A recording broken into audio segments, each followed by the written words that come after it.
Si les analystes apportent une information nouvelle et utile, leur changement de recommandation devrait être suivi de mouvements de cours allant dans le même sens. De nombreuses études ont mis en évidence le phénomène et ont pointé par ailleurs le fait que les marchés ne s'ajustaient pas totalement aux nouvelles. Une performance anormale pouvait même être détectée au cours des semaines qui suivent. Cette sous-réaction fait l'objet d'une étude nouvelle par Altinkilik, Hansen et Ye, publiée dans le Journal of Financial Economy.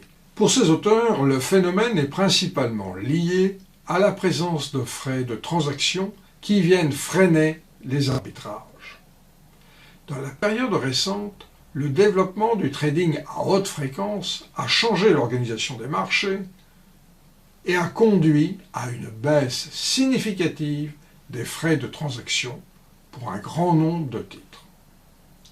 Si tel est bien le cas, les freins à l'arbitrage sont bien moins forts et cette sous-réaction des marchés devrait avoir disparu.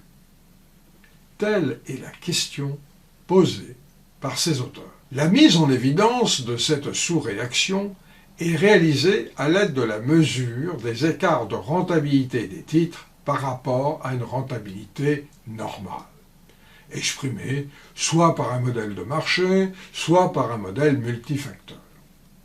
Cet écart cumulé sur une période, partant 3 jours après l'annonce de la révision des recommandations, jusque 20, 60 ou 120 jours après, est désigné comme le Post-Revision Drift, ou encore dénommé ici dans l'étude PRD.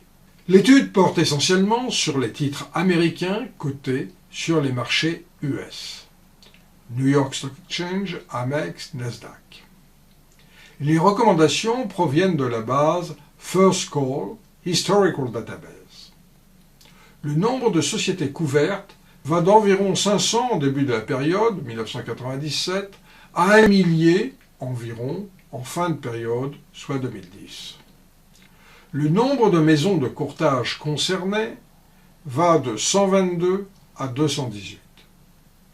Les révisions de recommandations sont au nombre de 1416 en 1997 et au maximum au nombre de 4228 en 2005.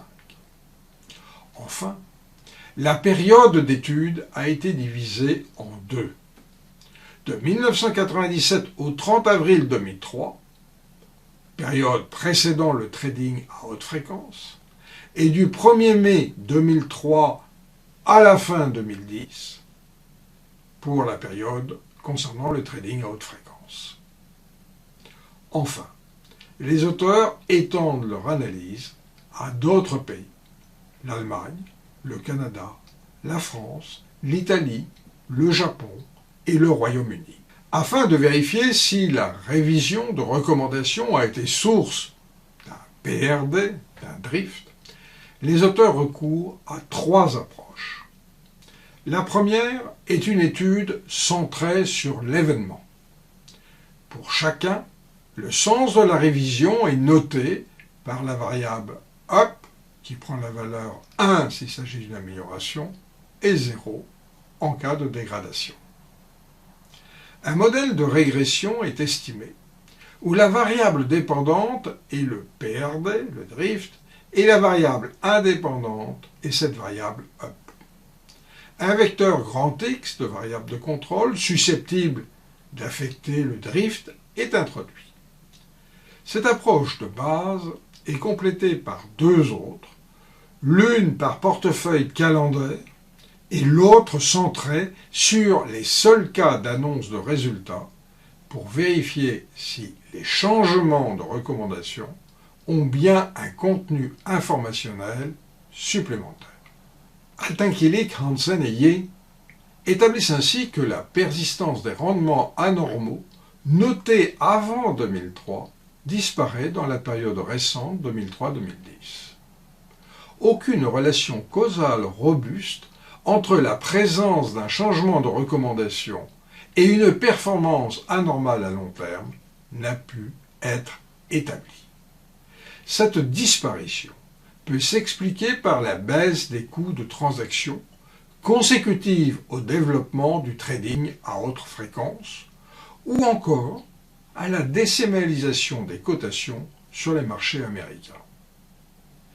Par ailleurs, quelques traces de PRD ont pu être relevées dans des sous-échantillons correspondant à des titres à frais de transaction élevés.